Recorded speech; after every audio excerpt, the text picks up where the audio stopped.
Hello, and welcome to another episode of Walk the Dog Cinema. I, your fellow host, Brian Magner, walking the Roca dog and just getting out and about. Kind of wanted to do something a little bit different. At points, I felt like my channel is getting a little bit more movie critic-ish, and I kind of didn't ever want it to be just a movie critic kind of thing, but more a discussion. And I have watched a couple new movies, He-Man, and I checked out Spider-Man in the theater, and I kind of wanted to just have a nice talking about two movies. They are kind of polar opposites on very many levels, besides the fact that Spider-Man in one sense can do no wrong, but there's the other side of the MCU where it seems like every Spider-Man movie's gotten better, while kind of the rest of the MCU is kind of just went, and it shows not inherently like the media portrays superhero fatigue, because obviously the theater was freaking crazy packed. I saw it in 3D Screen X. The 3D was actually really well done. I mean, it's getting better and better. Certain things didn't feel like shrunk down or anything. I thought it added kind of a lot of depth to the movie. Screen X on the web slinging stuff was kind of cool, but the sides of Screen X weren't in 3D, so it didn't add too much.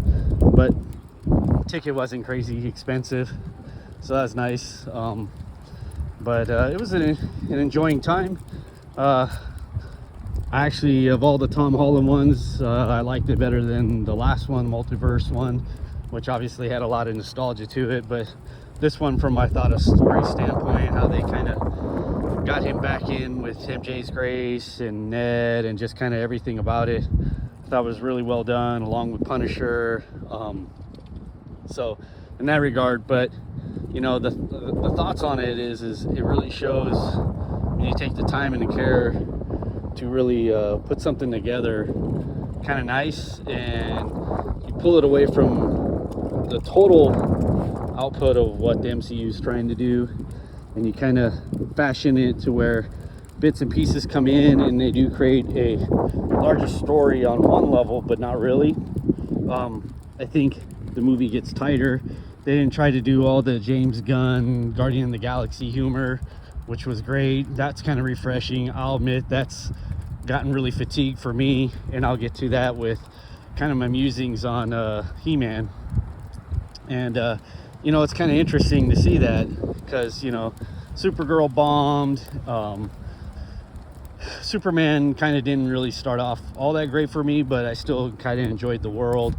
But you know, it's all those interesting notions, and keep going. You know, I think in the other side of it is you know, having a studying film in college background and just kind of doing stuff on that level. You know, everybody's a critic. You know, I've probably watched 3,500, 4,000 movies, which is insane to think. But you know, over the course since I was a little guy, you know, seeing Superman for the first time in the theater, that was kind of my start, my journey. Which you know, you look at, and a lot of people felt Tim Burton's Batman kind of changed the shape that superhero films could be, you know, profitable or feel different, you know, but Superman kind of created that. And then, you know, let's just face it, Hollywood kind of always thought of it as kind of campy. And you know, you had the Batman 60s program, which was rather popular actually in the 80s on syndication. Me growing up, that's how I saw it. Might have been late 70s, early 80s, but you know, that's how I got to know. I remember Shazam syndication, Wonder Woman syndication. You know, those were kind of things that I remember. So I get it. That kind of has a power over it, everything. You know, Batman was cool. You know, I think the aesthetic of what it looked like was much different which kind of shook the industry. But really where things got serious is Spider-Man. And the Tobey Maguire Spider-Man came out like a rocket punch. That was the one everyone was talking about at the water cooler that I remember comparatively. That kind of shook the industry to where you get it kind of now, where shortly thereafter, right around Spider-Man 2 or 3, probably 3, a little bit after that, even though that one kind of didn't do as well. You started getting like Iron Man, you got the Incredible Hulk movie, you started seeing more of it, and that was kind of that birth of it. And it's all kind of interesting, and then it gets away from itself after the Thanos stuff. And to be honest, I think the Guardians movie, because they kind of took characters that weren't as popular and made them popular, and it did really well, Marvel got kind of tied into this spiral of kind of doing that. And obviously James Gunn has done that within that. His Creature Commandos is pretty good and all, but I think that's where the fatigue comes from. And I see the stuff on the small potatoes, big potatoes, and really Spider-Man is just because it's centered on his relationships. That's why we've always identified with Peter Parker, and it kind of gets that. And maybe because of the collaboration that Kevin Feige has to do with Amy Pascal, and they all have to kind of bicker, sometimes more hands in the cookie jar can be a really bad thing. But in this one, maybe that's what makes it better, that there's so many hands in the cookie jar that they got to kind of all agree. And sometimes that can be good with collaboration. So maybe that's why it's working with Spidey. But on the flip side, you have something that's really niche like He-Man watching it. And it's interesting because the tone of that movie is just kind of atrocious in that sense. I can see why it bombed.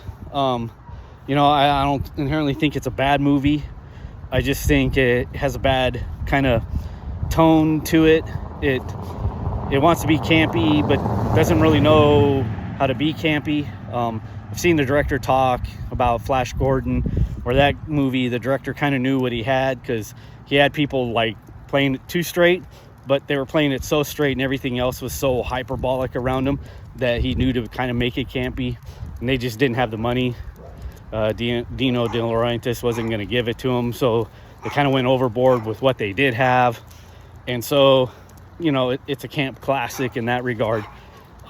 This one, the script doesn't even pretend to be campy in one sense.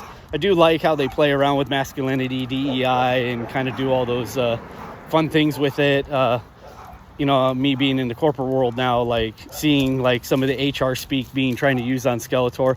I mean, it's funny. I'll give it that, considering where He-Man Adam comes from when his time on Earth. I thought that was kind of an interesting thing. The best joke is Orko at the end, and it does have a great kind of tie for the next movie with She-Ra, which I think is interesting. I just don't like that they didn't set that up very well. I would have liked to seen a little girl run in the beginning of the movie, and we kind of know it's his sister. You don't have to say it.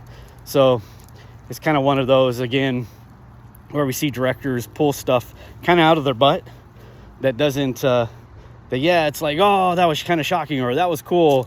But then in the grand scheme of things, doesn't make much sense to what they've shown before, even if it is a blip after the movie to kind of drag you for another one. I like the world building. I've heard Amazon's going on with another one. I'd sit and watch another, He-Man. I hope that He-Man is in the title of the movie, but the tone is just really bad for that film. A lot of the jokes don't land for me. Action sequences are pretty cool. Kind of misses some of the stuff for He-Man doing his Sword of Power moments. The Sorceress kind of is Deus Ex Machina kind of element, where she kind of just shows up when need be, but doesn't do much of anything else, even though she's a sorceress. So that's kind of not developed in any real grounded way. So in that sense, I can see, you know, you have a niche, something that, yeah, a lot of people do remember from their childhood, but it was still kind of even niche back then in the 80s growing up. I wouldn't say that I knew a lot of people that had He-Man stuff. I mean, I knew of people, but it wasn't like Transformers. It wasn't like G.I. Joe. I would even say Voltron on some level. Well, at the school I was at, had a bigger grounding base than even He-Man. You know, they were kind of cool toys, but to be honest, like G.I. Joe, Transformers, Star Wars were kind of the reigning kings on that. And I would even say like Voltron, from like, if you had kids who drew and things like that, would be a lot into that, or Battle of the Planets and stuff, at least in the area I grew up in. So, you know, it's kind of how I kind of see it. But I hope Amazon keeps moving forward. Maybe don't spend as much money on He-Man, but be kind of nice. They got the origin story out of the way, propel it. But, you know, it's kind of the dichotomy of why one movie failed and one succeeds.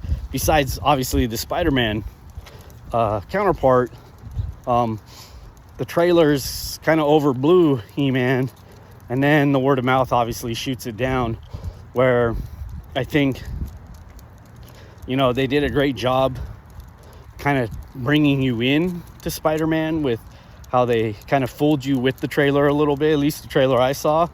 And so you thought it was about one thing, and then the movie developed into something else, which was at the same time, I mean, I thought great, like a counterproduction thing, but at the same time, it kind of wasn't spoiled. So, you know, kudos to the marketing group for that too. But, you know, if you just kind of strip it, you know, it's really, again, I would say from anything in this day and age, it's the story, and it is a pretty good story. And, you know, it kind of pinpoints it and laser focuses the film in a really good way, especially for a fourth one.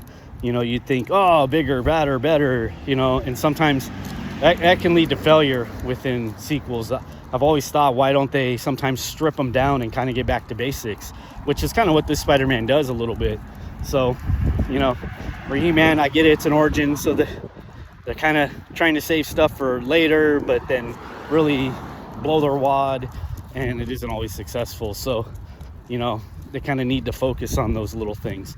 But if Hollywood can figure that out and tighten it down to what Spider-Man was all about and kind of pick that up, I think be in a good spot, right? But those are my musings about the two movies I saw.